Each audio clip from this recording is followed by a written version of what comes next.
Hello guys, in this tutorial we're going to be showing you how to delete read-only contact on Android and iPhones. So in order to do this we're going to be using an Android device, but the same thing applies to iPhone devices. So here on the Android device we're going to look for a contact and then we're going to tap on contacts. Right here we're going to look for settings where we have fix and manage. For the Android here it has fix and manage, and then we're going to look for merge and fix. So when we tap on merge and fix, it's going to basically show us contacts that are read-only.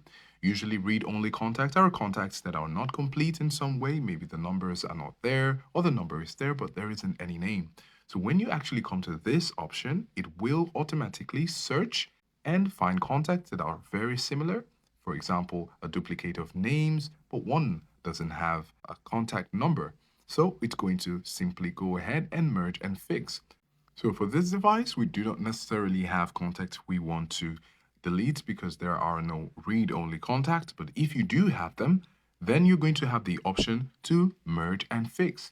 This wouldn't take long, but depending on the contact you have, it will have to go through all of them. And then you're going to delete the read-only contact from your contacts. So this is how to delete read-only contacts.